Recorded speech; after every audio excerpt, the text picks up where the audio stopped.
Hey, welcome to BJJ Mental Models, episode 28. I'm Steve Kwan. I'm Matt Kwan. BJJ Mental Models is your guide to a conceptual and intelligent BJJ approach. We're done our 5-part instructor series, so back to actual jiu-jitsu. Yep. We're going to talk about something that is very important when it comes to sweeping, takedowns. It is the concept of Kuzushi. Are you referring to the famous Japanese professional wrestler and MMA fighter, Kuzushi Sakuraba? No, I'm talking about the Kuzushi that works. Oh. People are going to be pissed about that. Sorry, I love Sakuraba, but man, he should have stopped fighting a long time ago. Well, why don't you explain exactly what we mean by Kuzushi? So Kuzushi is just the concept of breaking your opponent's balance before you launch an attack. Whether it's a sweep or it's a takedown or even a submission. If you can generate Kuzushi and break your opponent's posture, structure, and base, then you're going to have an opponent who has fewer resources to defend, and then it's going to be easier and more efficient to land an attack. So it's something that takes experience, and judo is heavily based upon Kuzushi. That's kind of the foundational concept before launching a throw. But for beginners, it can be a really difficult thing to find because, it takes a lot of feel and a lot of experience before you finally can understand where your opponent's base and their center of gravity is. And we're going to discuss some of those things today. And unfortunately, a lot of schools don't talk about the importance of Kuzushi. In fact, a lot of schools don't talk about Kuzushi at all. In judo, everyone talks about it. But in jiu-jitsu, a lot of the time when you're learning a technique, they kind of walk through all of the steps that you have to do in order to make the move work. I think about when I was taught back in the day how to do an arm bar, and you grab and control the arm, and then you put your foot on your opponent's hip so they can't pull the arm back, and then you turn to the side. And if you try to do this against an opponent who's just sitting there, it's probably not going to work because your opponent is in base the whole time. But what nobody ever teaches you is that the most important thing, if you want to do something like that, is not to follow all the steps perfectly. The most important thing is to get Kuzushi. Because if your opponent is sitting there and they have base and they have solid structure, it's going to be really hard to armbar them even if you go through all of the steps properly. You need to get them off balanced in order to get to the point where you can really apply that armbar. Yeah, and it's something that only comes with experience. Like one of my favorite examples of Kuzushi through a submission would be the helicopter armbar from the spider guard position. This is the technique where you have your feet on your opponent's hips and you elevate them with the sleeve grips, and then once they're over top of you, suspended in air, and they basically have no connection with the ground, it's very easy to spin them and land them into the arm bar. And this only happens once you can generate that Kuzushi and get under your opponent's center of gravity and have them in motion. And it also only happens to white belts. That's not true at all. Totally effective move. But it takes a lot of practice to be able to actually bring your opponent over top of you and make this work. It might seem like a move that, like you said, only works on white belts, but it works on someone if you can break their base posture and structure. Yeah, there are some other moves too, like the balloon sweep, for example, is really a Kuzushi sweep. If you try to do that move and you don't actually have Kuzushi, you're going to get your guard passed, right? Like, this is a move that is totally dependent on you being able to break your opponent's base so badly that they're basically on top of you.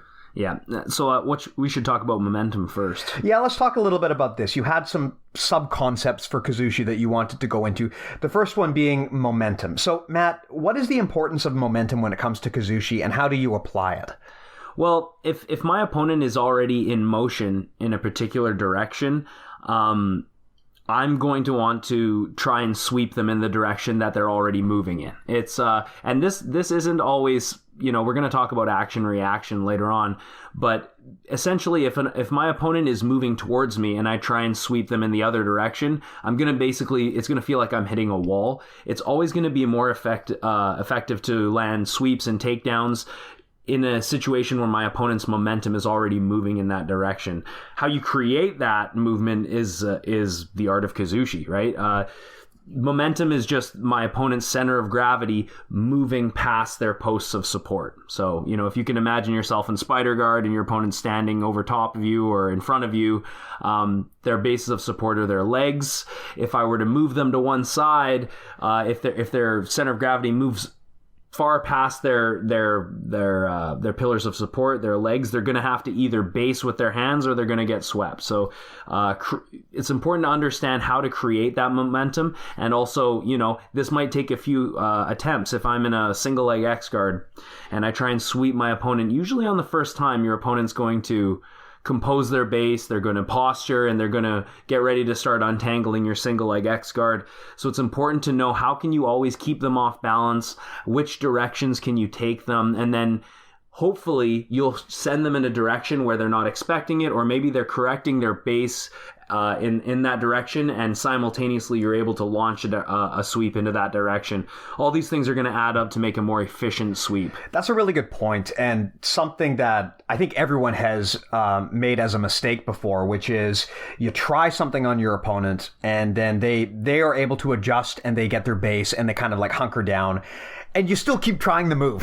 Yeah. And it's just not going to work, right? Like the most common example I can think of is if I get single leg X guard on someone and I'm trying to just, do the sweep where you kind of buckle their knee and you make them fall to the side and they base down on you, you're not going to be able to get that sweep anymore. No. But there are other things you can do. You can take advantage of the fact that your opponent is now based in a different direction, and you can try to tip them into that direction as well. So in a lot of ways, getting Kuzushi is about not running into the wall, right? Not attacking your opponent where they are strongest, but understanding where the weakness is in their structure and pushing them into that direction. Yeah, and sorry to interrupt, the path of least resistance is essentially where we want to sweep our opponent and attack our opponent. Right.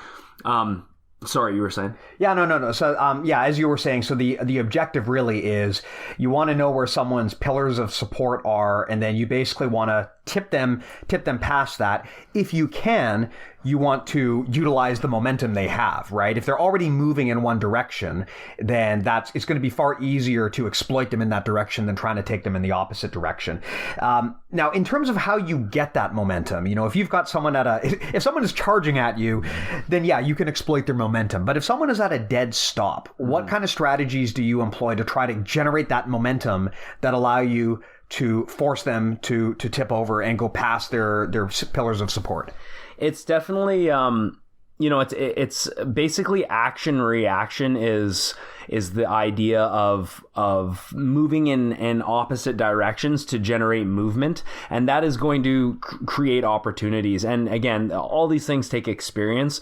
Usually when you're on the bottom, if you're gonna, let's say you're in half guard and you're trying to come up into like a dogfight position, usually if you shoot up in the underhook, the first thing that's going to happen is your opponent's going to sprawl heavy on you. They're going to try and shut down your underhook, so you're going to hit a wall instantly.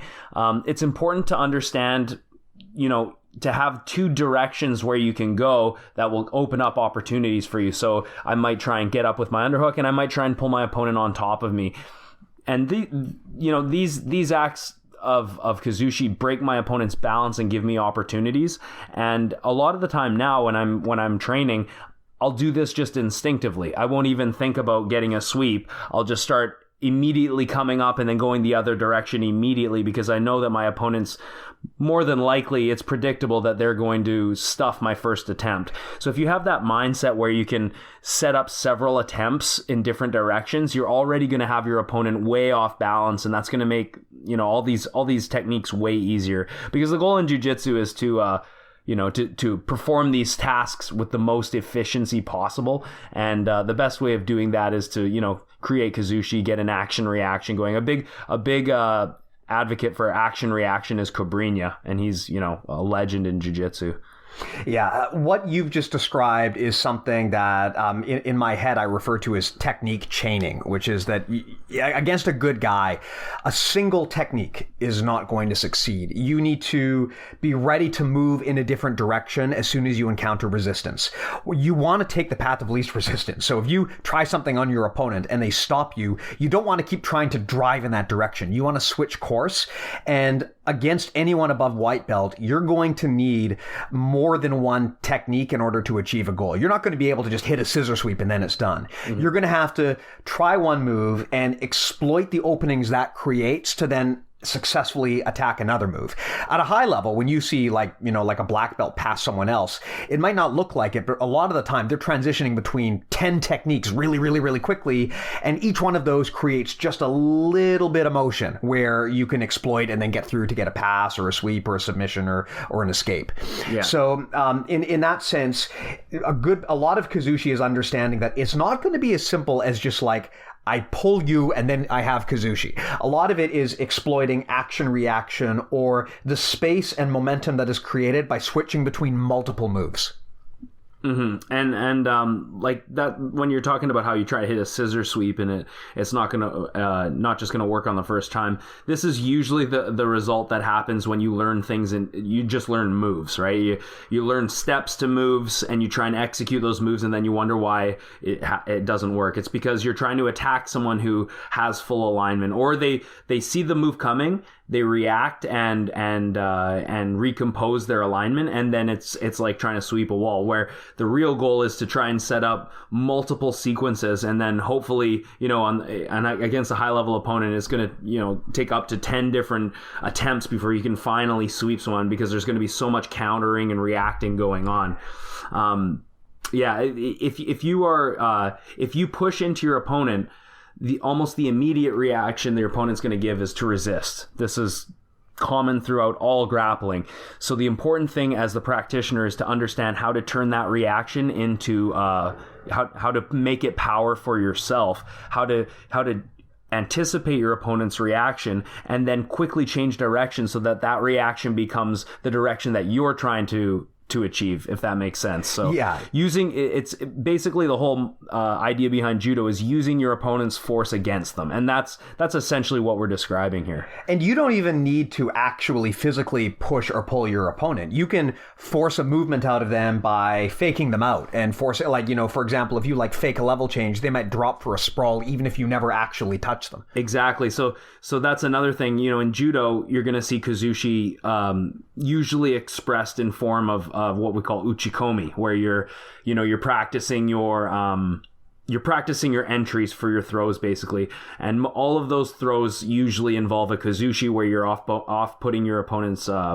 base in a certain direction, and that's the direction that you're going to throw. And judoka all over the world practice this movement over and over and over and over until it just becomes second nature, so that this is an integral setup to their throw. This actually involves shifting our opponent's center of gravity in a certain direction, whereas in wrestling, which is a sport obviously without a gi, you're not going to see as much Kuzushi, but more faking. You're going to see level changing. Faking involves a lot of different things, from wrist control to snap downs to level changes to even just brief fakes of snap downs, clinches, fake clinching, and then that will generate a reaction where you can now get inside and penetrate. And usually a lot of the faking in wrestling, what you're trying to do is actually either create an angle, you're trying to get a level change where your eyes are below your opponent's eyes, or you're trying to create a fake that allows you to get around your opponent's arms, which are kind of their main frames. And if you can do that, you have a good chance of getting inside with some good timing and possibly landing a takedown. So it's a very different approach, judo and wrestling, how they set up their fakes and their entries. But one thing's for sure, you can practice you can practice takedowns and have a really awesome double. You can have a really awesome seoinage. You can have a great, you can have a really great hip toss or whatever. But if you don't have the setups that are integral to those throws or takedowns, then it's going to be very difficult for you to land those takedowns in sparring. Yeah, a game changer for me was when I realized that making stuff happen in jiu-jitsu is less about doing the technique itself and more about the setup to the technique. If you look at high level competition even in MMA, like a lot of the time, the actual technique itself is not executed textbook. Like sometimes the armbar might come out looking really ugly. That's just the way it is against a resisting opponent. But it is the continual application of Kuzushi and breaking of alignment that allows you to get that move that you want to get. And when you get that move, it doesn't have to be perfect. It doesn't have to be textbook because you've broken your opponent's posture, structure, and base. So it's easier to execute your game plan against them at that point. Mm-hmm. And maybe, Steve, a really important thing is that we define center of gravity. Yeah. Because especially when you're learning how to play open guards and things like this, you need to know how to keep your opponent's balance broken, and it all comes down to center of gravity. So basically your opponent's center of gravity is their mass. And their mass in between their pillars of support. It's the term that I've used that Rob, Bernanke, and Rory have sort of passed on to me. And I really like that term, pillars of support, because if you can imagine your opponent standing, their weight is completely going through the ground in between their legs. If we can shift that center of gravity to outside of one of their legs, now all of a sudden they're way off base. Their weight heavily favors one leg. Also, as a result, the other leg becomes very light, very important for when we're talking about sweeps. But the idea of forcing your opponent to base with their hands is a really important concept, because this allows you to, land sweeps, and it also helps you identify which direction they're going, right? And pushing that center of gravity past is going to be really important for finishing a lot of sweeps. So how do you tell where someone's center of gravity is? Well, the main thing that I do is I actually I imagine their spine like like an X-ray almost. When you're grappling with someone, imagine the spine as a lever, right? It essentially is. The head it's like a lever to the spine. So if I shifted your center of gravity to the left, your spine would now curve to the left. And that's sort of something that I think about. It's really important when you're playing open guards like a De La Hiva or a single leg X, where, some guards, like a closed guard, you can actually trap your opponent inside and sit there for long periods of time. Whereas open guards like Spider and De La Hiva and all these guards, you have to basically always have your opponent's balance broken. So I always imagine their spine, and I always try and move it, usually by either using my legs or hopefully like a collar grip or sleeve grips. If you can always have their spine shifting off base and moving their center of gravity, then you're always going to be able to create openings for yourself to get attacks, but also you're going to prevent your opponent from gripping up on you, prevent your opponent from having decent passing sequences. Got it. Makes sense. That's a good way to visualize it. So when you think of center of gravity, you're basically thinking of effectively where your opponent's spine is leaning towards. And ideally, you want to make it lean in a direction where, like you said earlier, it passes past the pillars of support and then they tip over. That's right. Anyone who's really good at playing like a De La Hiva or a Spider guard considers where their opponent's center of gravity is, and that's how you really create an effective guard. Mm-hmm. You do not want to go into a De La Hiva and just think, okay, I'm in my De La Hiva, I'm going to play guard now. Usually what happens is a good opponent is immediately going to correct their alignment so that they don't get swept right away, and then they're going to start breaking your grips and re-gripping you and then start passing routes. So you always have to have your opponent guessing and shifting out of alignment. Otherwise, they pretty much have the resources needed to defend. That's a really good point, and that is that you don't play all guards the same way. Some guards are very control-based. Like, for example, a closed guard is probably the most obvious example. Yeah. Your goal there is to clamp down on your opponent. I believe Rob refers to that as a clamp-based guard, That's right? Or a half guard. Yeah, right? Yeah, and your goal there is effectively to handcuff your opponent to yourself to restrict his mobility. But certain guards, like De La Hiva, for example, that's not based on clamping onto a person. That's based on using push-pull to keep them constantly off balance. Basically, De La Hiva guard is non-stop Kuzushi. That's the right way to think of it, because if you stop applying Kuzushi, your opponent is effectively out of De La Hiva guard. They can do whatever they want. So good people who play De La Hiva guard, they're always giving you a bit of a push-pull on the leg. My instructor always called it Jello guard, because like if you do it right, the guy is always wobbling, right? That's how you play that guard. And other guards are very similar. Like as an example, instep guard or butterfly guard, or a lot of the kind of like hook guards that you play when you're seated. You don't want to assume that you can just sit there and grab onto the guy and control him. Like you need to play these guards in a more reactionary manner where you're constantly making sure that you're moving to off balance your opponent. That doesn't mean that you're scrambly. It just means that you don't want to just sit there because you're not really like locked onto your opponent in any meaningful way. If you just sit there and do nothing to them, they have the ability to just get up and move. So you've always got to be reacting to everything that they're doing. You cannot just sit still and hope that they sit still with you, right? A mistake that I made a lot when I first started playing butterfly was, my opponent I might pull butterfly, but my opponent would just kind of hang out there. And that kind of gave me the false impression that I was doing a good job. But in reality, against someone who's playing butterfly and they're not really doing much, you can just kind of get up and move around, right? If you're going to actually play butterfly or instep guard, you need to have a plan and you need to be ready to move rather than to just sit there. Yeah, definitely all guards are not played the same, and you need to know what mechanisms you're using characterize that guard. So like you mentioned, clamp-based guards are more stationary guards where you can actually control your opponent for long periods of time, whereas open guards are going to be like hook-based, frame-based, or a combination of 2 or 3 different types of guards where there's going to be a lot more movement involved, a lot more Kuzushi-based, and a lot more you need to change your angles a lot more to prevent the guard from being passed. Makes sense. So when you're in guard, what are some strategies that you would employ in order to create Kuzushi? Because I think this is the thing that most people miss when they're thinking about Kuzushi. They think of it as like a stand-up thing, but it's equally relevant when you're playing guard. So what are some strategies that you would use from the ground to actually create that Kuzushi that will allow you to transition or submit? Well, I mean, we talk about close guard as if you don't need Kuzushi in close guard. It's actually not true.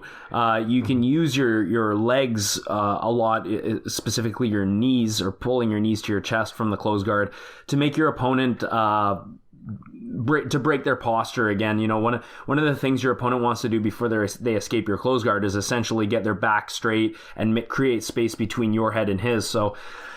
So to prevent that, you can always use your legs, keep your legs active by pulling your opponent down and also pummeling their hand position so that you get the inside position is a great way to do it. Or if they keep their elbows, if they expose their arms, maybe you can open their elbows and start to break their structure that way as you pull them back into the closed guard. This is going to be even more important when strikes are involved and you want to make sure that your opponent can't posture up to land big damaging strikes. In terms of like a half guard, sometimes you shoot up for an underhook. If they're over top of you, you can give them a bump in the ass. That sort of kicks them forward and forces them to base, which gives you an opportunity to come up into a wrestling position or a dogfight position. Yeah, I really think that effective jiu-jitsu, more than anything, is just constantly trying to keep your opponent off base and out of his comfort zone, right? If you let your opponent settle his weight to the point where he can effectively, protect his arms and his legs and settle his weight in such a way that you can't easily tip him, you're making your life pretty hard, because at this point you have to now take pretty serious action to actually get them moving again. But if you're always making those little movements, like a good example you gave is, if someone's if someone's in your half guard and you just like give them the knee in the butt that shoots them forward, if you're always making little motions like that and you never let your opponent settle their weight, then they're always going to be slightly off balance, and that's just going to make it way easier to hit any sort of attack. I think that in general, if you're looking for a submission against someone, the mistake a lot of people make is they just, as we mentioned earlier, they go through in their mind all of the proper steps to achieving an armbar. But in reality, rather than trying to scout a submission and make that submission happen, you're better off just consistently trying to break down your opponent and not going for any one particular move, but just continuously trying to do little like tugs on their arm, on their leg, little switches of the angle to just make sure they're never comfortable. And over time, those kind of add up, and it gets to the point where eventually a sweep happens and eventually a submission happens.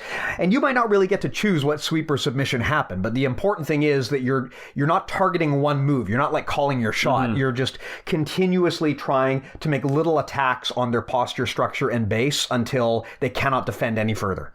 Yeah, and for an open guard like a De La Riva, usually my strategy involves I want grips, obviously. In no-gi, it's going to be a little bit more difficult, but having like a collar grip is really great because you have a direct grip to their posture. So, you'll see a lot of the higher level guys play the collar grip just because it is so effective. You can really send your opponent over top of you and have them moving in a lot of different directions. If your opponent recomposes their base and if you let them stand still, then they're going to immediately start breaking grips and passing. So it's very important to understand what mechanisms in the De La Riva will manage distance. Definitely check out Rob's No-Gi De La Riva DVD because it's got some really great Kuzushi tips for De La Riva specifically.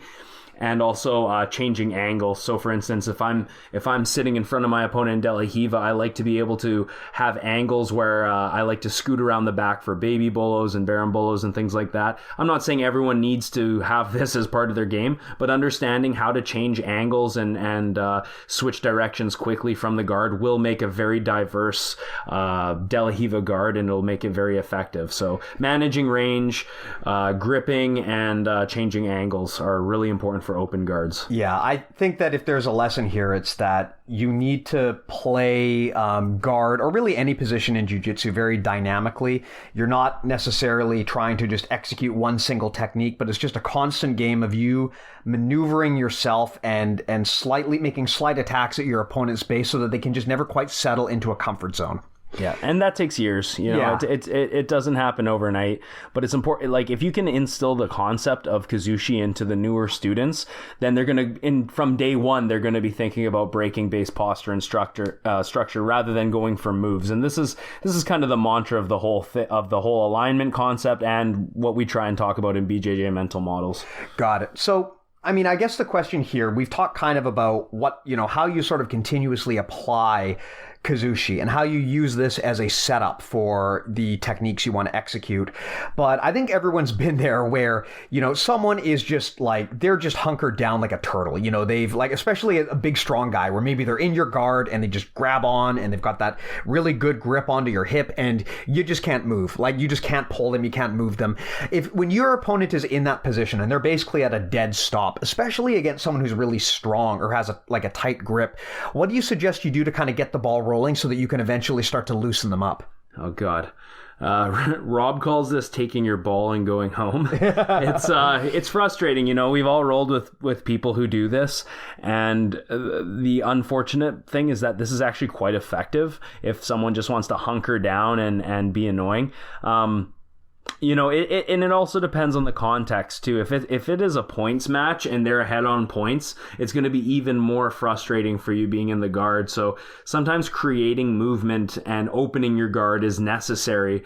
If we're talking about a closed guard scenario, but definitely making sure that if I'm going to open my guard, I want to have a frame and I want to be able to get in base right away. Because if I just open my guard and sit there, I'm going to get passed, right? But you basically are trying to encourage movement by opening up a defense. Opening up a defense to your opponent's offense. So, stalling is really annoying, but very effective. Especially if you have a minute left and you're winning, it might make sense to just stall out that last minute to get to the next match. Yeah, if you're ever in that situation where you're just having trouble making something happen, like the guy he's really clamped up and from whatever position and you just can't move him. Again, a lot of the time this comes down to path of least resistance. I try not to attack the guy where he's explicitly strong and defending. So it's hard from guard because if you're playing closed guard and the guy is like postured up and he's got his elbows in, especially if he's really strong, there's not a lot that you can really do to kind of get them moving. But my suggestion, again, is rather than trying to do really, really big movements, like trying to do like a big pull with your legs, try just continuously slowly rocking them back and forth. Because especially against a strong guy, it's going to be really hard for you to execute like basically like power Kuzushi, where you just grab them and pull them and they're off balance. And the problem with doing that kind of thing too is it can leave you open as well. So I prefer in a situation like that, rather than trying to do just like a big single pull, to just kind of continuously move them and wobble them back and forth. And it does add up. It does, yeah. Eventually, one of those attempts should work. depending on size discrepancy and things like that. But you're absolutely right where jiu-jitsu is a game of small movements, not necessarily giant, big, explosive movements.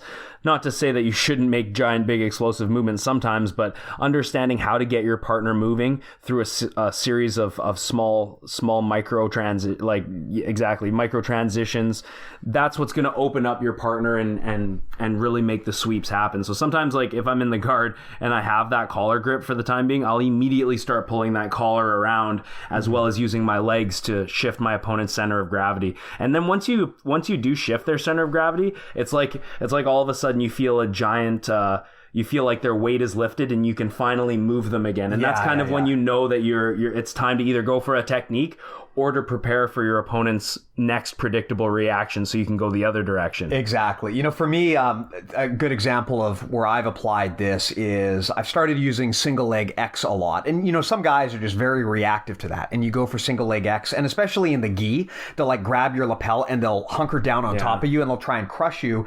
And at first I found that really difficult to deal with. But then at some point I kind of thought, you know what? I started thinking about my daughter, and like my daughter loves it when I like bounce her up and down on my knee. And I thought, I wonder if I can do this from here. So I started just kind of like wiggling and just like moving my hips around. And sure enough, like if you try to do a big power bridge from that position, you're probably not going to have a lot of luck. But if you're just constantly making small micro transitions and just never really being totally stable, eventually you should create an opening for yourself. And this will work against very large opponents too. I find it might, I mean, I'm not an expert here, but it might be a better strategy against guys who are just a lot bigger than you. Yeah, and it does help to know which directions you can take your partner.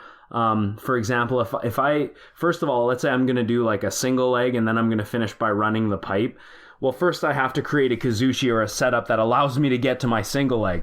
And then once I get to my single leg, now I have to actually do it again. I have to have setups to finish my takedown because I'm in the single leg position. Doesn't mean that I'm going to get the takedown, right? Mm-hmm. So, you know, running the pipe is probably one of the more fundamental finishes for single leg. You can't just run the pipe on a good opponent. If you do that, they're going to hop around. They're going to compensate their base. But if you get them moving in the opposite direction first and then quickly change directions, that's when you're going to get a really nice, seemingly effortless takedown. So that's kind of the key, is knowing the predictable reactions of your opponent, knowing which directions you can go, and then create that action reaction. That's really the essence of efficient jiu-jitsu. Yeah, and I think the takeaway there is that Kuzushi is not just about getting the entry. It's a constant thing that you're always doing, right? You're always in every aspect. So it's not like I do Kuzushi to get my entry to the move and then I do the move. Kuzushi is a constant series of attempts to off-balance your opponent. Yeah, it's just maybe, I think, easier to express through takedowns and sweeps. Yeah, it's so visual when you see people do it in judo. Yeah, in judo it's very obvious because you're literally practicing the pulling movement of your opponent onto you, or you know, if you're doing like an Osoto, it's going to be a pushing movement. And it's really all about where you're putting your opponent's center of gravity before the throw happens to make it the most efficient you can. Got it. So in terms of Kuzushi, I mean, do you have any general ideas as to whether there are better or worse strategies for Kuzushi in gi versus no gi? Like what kind of game plan would you employ to get Kuzushi in one versus the other? I mean, that's going to depend. It's going to depend on specific situations. Obviously, in the gi, the grips are going to make life a lot easier, like collar grips. But for your opponent as well. True. Yeah, your opponent can also hunker down a lot easier as well. So, I mean, my recommendation, whether it's gi or no gi, is to have all your hands and feet working together. So if I'm going to pull you over top of me with a collar grip from the De La Riva, I'm not just going to rely on that grip. I need to use my legs as well and use my hooks to elevate you. You need to use, in jiu-jitsu, and this is everything in jiu-jitsu, is using both hands and both feet to accomplish a task. You can't have limbs just doing nothing, right? Yeah, so, in jiu-jitsu, you never want to leave anything on the table. Like if you're ever doing a move and you have one unused arm or one unused leg, or even if your head is not being used for something, you're probably not being maximally efficient because you're not using all of the tools that you have at your disposal. Yeah. So I guess in terms of how you deal with Kuzushi, something that we've talked about before is the importance of staying loose. I mean, this is super critical when we're talking about Kuzushi, because if you are tensed up, your opponent is going to be able to get Kuzushi on you whenever they want, right? So what you want to do is especially important in the context of Kuzushi to stay loose, because if you are really, really tense, all it takes is like your opponent tugging at your arm, and then you're just completely off balance. Yeah, because your arm becomes an accessible lever. Yeah, one of the miracles of the human body is how adaptable it is to being like knocked off balance. I mean, if you think about it, we've got multiple joints in our arms, we've got multiple joints in our legs, and if someone pushes you, your body immediately knows how to reposition those joints and reestablish base. This is actually really impressive. Like, they're just starting to figure out now with robots how to do this. In the year 2019, they're finally starting to figure out how to set it up so that if you push a robot, it can rebalance itself. It's a lot more impressive than it sounds. I find it terrifying. It is a little bit terrifying. Oh man, have you seen that new robot dog that they started selling? Oh, guys, now they have dogs. Yeah, does it shoot bees out of their mouths? It might. This is like the beginning of like some video game dystopic nightmare. I mean, within like 2 years, we're going to be doing like BJJ Mental Models episode 200 on how to like fend off robot attack dogs. It's actually an episode I want to do, how to use BJJ on an attacking dog. That would be, yeah. Hey, Matt and I have definitely used BJJ on dogs before, on the family dogs, and I'll tell you, it works. Yeah, especially if the dog is old and decrepit and doesn't like to bend. Anyway, so on that topic, yeah, you want to definitely stay loose. Like, the body does have the ability to accommodate a lot, but if you tense up your arm, then you lose all of the motion in those joints, and it makes it really easy for your opponent to exploit you. Yep. Cool. On that topic, Matt, anything else that you want to talk about regarding Kuzushi? Yeah, well, just to add on to the staying loose aspect of it all, if you guys are just learning judo, the staying loose is one of the most important things you can do. Not to say that you want loose grips, because you want to have good grips, but what you don't want is to have stiff arms, and you don't want to be, like the old 2 white belts at a jiu-jitsu competition, basically just stiff arming each other until the end of the match. Yeah, that's the ultimate stand-up game in jiu-jitsu, is just frustration. Just frustrate the guy until someone pulls guard. Exactly. Like, if you notice good judo fighters, what they do is they have grips, but they keep their arms super loose just until the point of when they're going to go for Kuzushi and throw. This makes it almost masks what you're trying to do to your opponent, because your opponent doesn't feel the rigidity in your arms. So when you're going for throws and things like this, always try and keep your arms loose until the last second so that your partner can't read what you're going to do and also can't access your arms as levers. Yeah, the importance of masking your intentions is really, really critical, because if your opponent can feel your intentions, it will create an immediate action reaction. And we talked about that earlier, how the human body is very intelligent about automatically reacting to incoming force, right? If your opponent can feel what you're going to do because you're tense or you're visibly moving in that direction, then they're going to have their defenses up by the time that you're able to move in that direction. So if you keep loose and you don't telegraph your movements, it makes it a lot easier that you're going to catch, or a lot more likely to catch your opponent off guard. And to your point earlier, when we say staying loose, that doesn't mean you're like a limp noodle all the time. There's a time and the place, but it means that when you do apply force, you apply it with intent at the right moment. The way I like to think of this, and we've spoken about this before, is it's like cracking a whip, right? Especially when you're doing like a judo throw. You're loose, but then when you do your big movement, at the end of it, there's a bang, and that's when all of your force is applied at like a single point in time. And that's how you're able to kind of maximize the power of your force.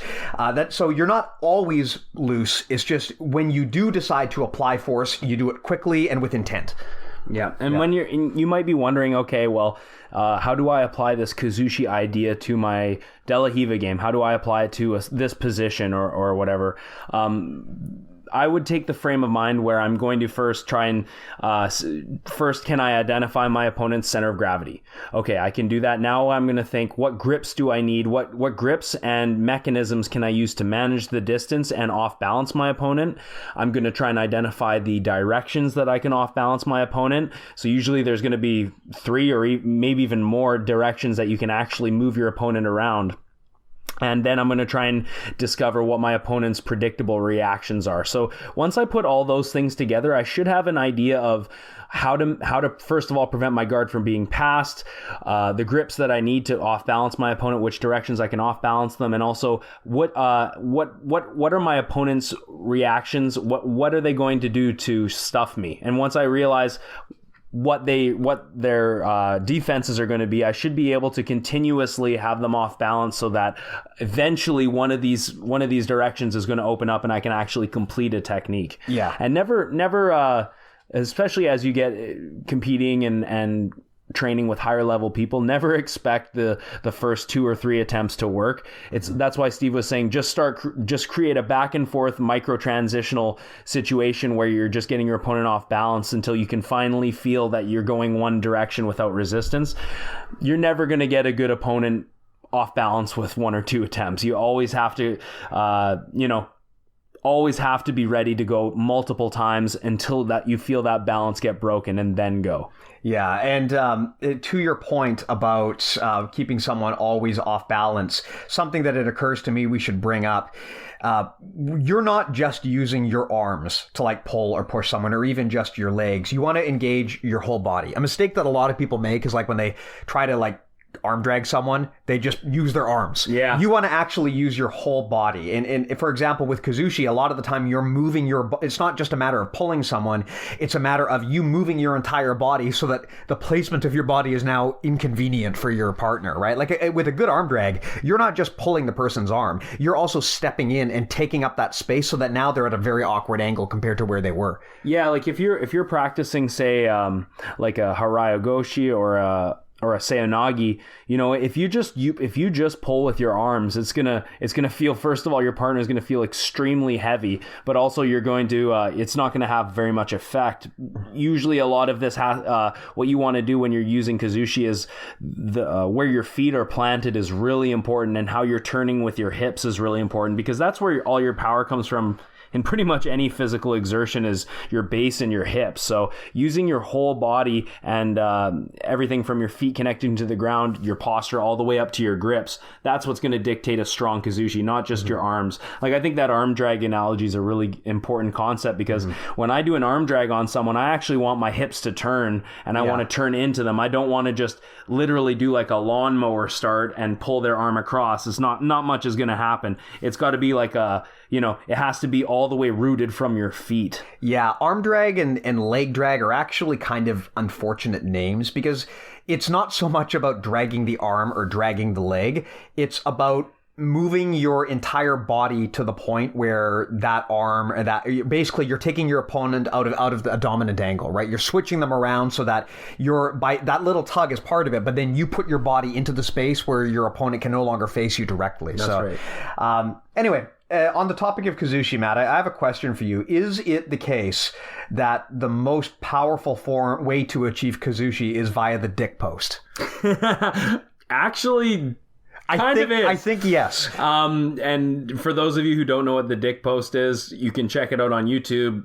Rob Bernacki's got a position, usually from the X guard or from the Nogi Delahiva formula. The dick post is basically you've put your foot on the inside of your partner's thigh and you're doing a leg press straight up into their junk or into their belt. I love how you're making it sound like this is anything other than kicking the guy in the balls.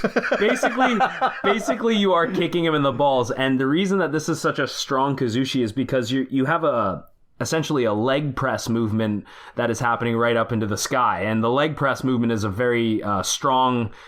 It's a very strong movement for us as people. We're able to create a lot of strength from just pressing our legs straight up. So, yeah, that's a really effective way to get your opponent off base, for sure. Yeah. I love how dirty your whole school and lineage is. Like, you guys have like dick posts and like taint sweeps and all sorts of just bizarre. Like, you guys need to come up with better names, because if you go to a competition and like the coach is yelling out dick post, like this stuff's going to be illegal before you know it. First of all, I'm not the one in charge of naming them. Second of all, that is what Rob screams at competitions. You know what it reminds me of? It's like, you remember how in pro wrestling, like, punching someone in the balls is illegal in pro wrestling, but there's a move called the inverted atomic drop where you literally lift someone up and then you drop their balls on top of your knee, and that's legal because you didn't kick the person in the balls, you dropped them onto your knee, which just so happened to crush their balls. That's basically what the dick post is. It's like you're not kicking them in the balls, you're just using your leg as a post, so they are sitting on your ball, their balls are on top of your knee and they are on your leg, and they don't want them to be there, so they're going to fall over. Yeah, they have the choice to get swept.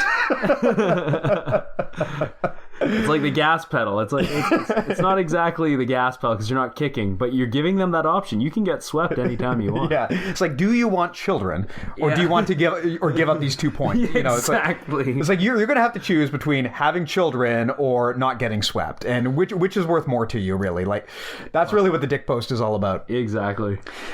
Anything else? Now that I've totally derailed this, is there anything else you want to talk about on Kuzushi? Like I guess a good question would be, because Kuzushi is a really hard thing to apply in practice. I mean, I think probably after listening to this, most people are thinking, okay, well, I get what this is now. It's the art of off-balancing your opponent. I get it. But how do I actually turn this into something actionable? If there were like a few key takeaways, what would you suggest? Like if someone's got to go and do something today, right now, to get started with Kuzushi, what are the things that you would suggest they do?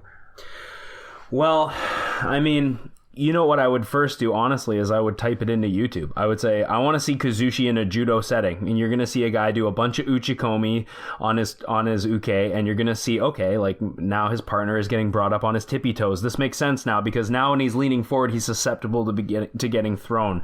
In a sweeping scenario, like a De La Riva, a lot of it is how you use your collar grip and your hooks to elevate your partner. So, you know, a big mistake, this is actually a good example. A big mistake when I used to play De La Riva, I would try to elevate my opponent over top of me, but I was doing the wrong thing with my hand. I wasn't achieving Kuzushi because what I was doing was the collar grip. I was actually pulling my partner down on top of me. Like I was pulling my arm downward in like a slot machine movement with the collar grip.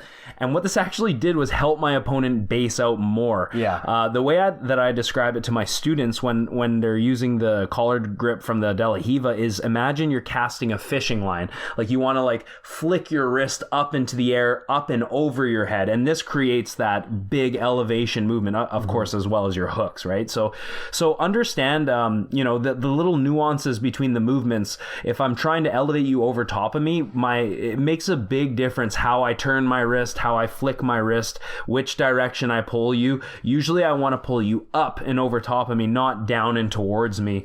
And then, you know, like I said, we're so fortunate to live in a time where there's free videos out there on all these people are putting out videos. Type in Kuzushi for judo, type in Kuzushi, see what comes up, Kuzushi for sweeps, and you'll see different examples, and then try and find the little nuanced details. What is the guy doing with his grips? What is he doing with his hooks? How is he pulling him over top of him, or is he, you know, moving him to the side? And then start to do that in practice and see if you can generate movements. Another thing is, in practice, if you don't do this already, just see if you can, you know, if you're playing open guard, just see if you can move your partner instead of trying to actually do sweeps and submissions. See if you can literally move them and always have them trying to recompose their base. That's going to be a good sign that you are being successful in breaking your partner's balance. Yeah, that makes a lot of sense. For me, if there were two takeaways I have from this that I would suggest everyone just keep in mind right off the bat. One is Kuzushi is not a phase. It's not like the first thing you do before you do the move. Kuzushi is an ongoing process. You never stop trying to break your opponent's alignment. You're always going for Kuzushi. You're always trying to slightly move them back and forth with these little movements, right? Or in some cases, big movements, but only once you've really got it. Then you can kind of go for the whip crack at the end. But it's a constant process. It's not like it's the first step to a move. It's something you're always doing. The second takeaway that I would suggest everyone bear in mind is Kuzushi is not just a thing you do with your arms or your legs. You want to engage your whole body. If you're just using your arms to pull or to push, you're not really being maximally efficient, and you're not going to get the maximal benefit of what you could get if you engaged your whole body. Yeah, and quite honestly, I know it might not be the most fun thing to do for the average jiu-jitsu practitioner, but if you can attend like a few judo classes, that will help you understand sort of the idea. Maybe you don't have an instructor that plays a lot of judo or understands how to teach judo, try to seek out a judo instructor that can actually go through some of the throws with you, because it will help you wrap your head around the idea of Kuzushi. Is basically just setups and breaking balance is what it is. That's what makes techniques possible, and breaking alignment, of course, that's what you generate from Kuzushi. Absolutely. Anything else you want to add, or should we wrap this up? I don't know. I think that's a good chat. So just recapping the mental models we talked about today, Kuzushi, of course, is one of the critical ones. It's the art of breaking alignment. And the idea is that if you can keep your opponent out of alignment and off balance, executing any move is going to be a lot easier. We talked about the path of least resistance, which is super important in the case of Kuzushi. If your opponent is based in a particular way, you don't want to try to, off balance them in the way where they're strong. You want to look for the place where they're weak. We talked about technique chaining, meaning that a single technique is usually not going to be as effective as a series of techniques chained together. We talked about some of the different types of guard. In particular, we talked about clamp-based guards in this episode. We talked about microtransitions, meaning making small fluid movements to continuously keep your opponent off base. We talked about staying loose, meaning that you're not overly tense, especially important when your opponent is attempting to apply Kuzushi against you. You want to stay loose. We talked about masking your intentions, because if you telegraph your actions, then your opponent is instinctively going to brace against them, and that's going to make it very hard to get Kuzushi. And we talked about predictable responses, meaning that for certain actions, your opponent's response is going to be somewhat obvious. And if you can predict that ahead of time, then you can immediately set up the next step in your Kuzushi chain. Yeah, and learning how to funnel your opponent into certain directions and getting their center of gravity moving in certain directions, that's a skill in itself, and that's really important. So, and understanding the predictable reactions from your opponent is, you have to have that to be a high-level jiu-jitsu player. Absolutely. So don't think about moves, guys. Think about breaking alignment. That's kind of our motto. Absolutely. So I got a question. This one's actually somewhat timely. So we were asked by actually a friend of the podcast. We were asked for advice on how to balance and handle jiu-jitsu versus having your first child. So this particular person had recently just had their first child, and they wanted to know our thoughts on the situation, what type of challenges you encounter, what kind of solutions we've come up with. This is very timely for Matt, who is about to have his second. So Matt might have a very different answer in a few weeks. But for now, Matt, what are your thoughts? What is the solution that I have? Basically, after I had a child, I made jiu-jitsu my job. Yeah, that's actually a really good point. That's my answer. Yeah, and I've seen, definitely there's guys at the club that have kids and they make it to the gym, and then there's guys that have kids and their attendance drops off considerably. If you're a woman or husband has the ability to help you, do the things that you still want to do and supports you, then hopefully you can still find ways to get to the gym. I know that it can be difficult, but having a really understanding partner who knows how important something like jiu-jitsu is for you that's huge. So it is up to you. Obviously, we want to spend a lot of time with our kids and family and whatnot, but it's hopefully you have a supportive partner that can kind of make that a reality for you. Yeah, I to Matt's point, if jiu-jitsu does become your job, it's kind of hard for your partner to tell you can't go because you got to go to work. Exactly. So that's one answer. But additionally, from my perspective, it was very important for us to both just be very upfront, even before we had our child, about what to expect, how this was going to impact our life, how we would manage our schedules in the future, so that we could both make sure that we're fairly distributing parenting duties and one person's not carrying the whole brunt of the thing, but also making sure that the two of us still have time to do what we want to do. So in my case, I'm not definitely not going to be able to train every single day of the week, not like I used to when I was younger, but we've worked out a schedule where on certain days I do jiu-jitsu after work and I do it on the weekends, and then on other days I basically take the baby for the full day or for the evening, and I give my wife the time off to do her work or to do whatever she wants to do, and then we kind of just have different days where on some days I can do jiu-jitsu or whatever I want, and on some days she can also do jiu-jitsu. I mean, you might also be able to, once your kid is older, at some point they might want to start training as well, but that's going to take some time, right? For when you have a newborn, it's or even just a toddler, it's quite different. And a lot of it comes down to just coming up with an arrangement with your partner that is fair to both parties. What you don't want is a situation where you basically convince your partner to cave and or there's resentment. Yeah, and where like you are doing whatever you want, but your partner is not able to do what your partner wants, right? Because eventually that's going to create resentment. So just because you have successfully convinced your partner to let you train 7 days a week, that's not necessarily a good thing. Yeah, and also my recommendation is, you can always go back to jiu-jitsu. You can't always enjoy the time with your kids, especially when they're a baby. And I'll tell you right now that this is like the most magical time in my life. Right now I have a 2-year-old and I have a new baby coming as well. You don't necessarily want to miss these moments for jiu-jitsu. And that's literally why I made jiu-jitsu my job, is because I knew that I would have to choose between a career, jiu-jitsu, and family. So I eliminated I just modified my career to jiu-jitsu, which opened up a lot of time right now because now I get paid to work out. So, and so actually a really good strategy. Yeah, exactly. And I had to do that because I knew that, between cooking and jiu-jitsu, I really didn't want to be, I didn't want to leave my jiu-jitsu life behind. So I did literally make that switch. I know that's not possible for everyone, but just realize that these moments with your newborn child are very magical, and you should try to enjoy them because they are over very quickly. And also, if there is times when maybe you can only get out once a week or once every 2 weeks or whatever, don't get down on yourself. Don't feel like, oh, I'm missing all this time. Remember that you can still mentally drill, you can still study, and when you do get out on the mats, just cherish that time that you get on the mats, because it's not going to be like this forever. You will get to a point where you will get to train more, and right now is you have other responsibilities. Being a parent is it's a lot of work. So as long as you have a supporting partner and you have priorities and you have a positive mindset and you don't get depressed about maybe not training every single day, you're going to be just fine.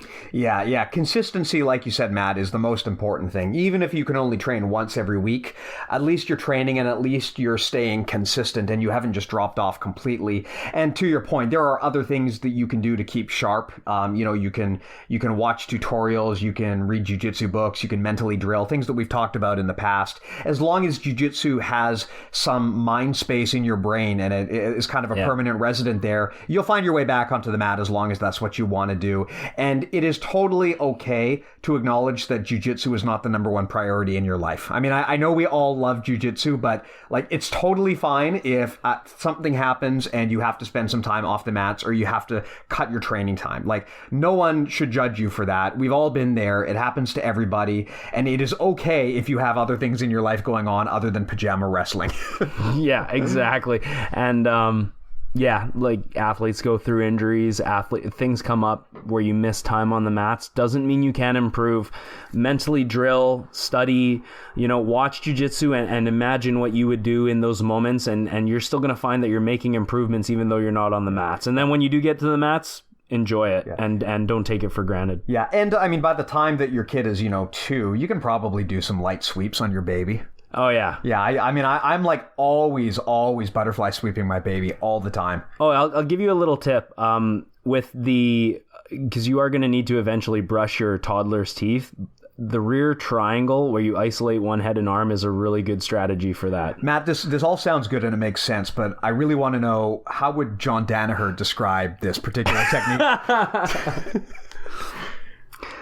Now let's understand something, Stephen. A toddler's head and arm must be fully isolated before we can brush the molars, canines, and the front teeth. Let's first isolate the head and arm, grab the toothbrush, I don't know where I'm going with this. I actually did want to do a funny video like that, but I don't know.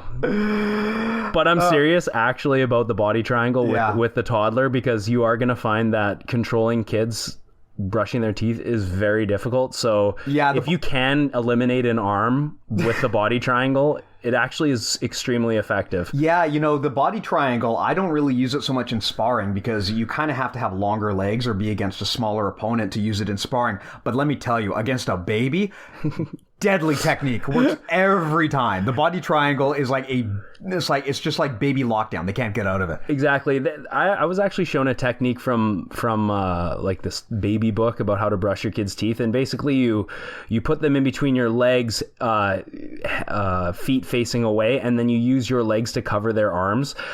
But you're not really practicing good. That's not good alignment.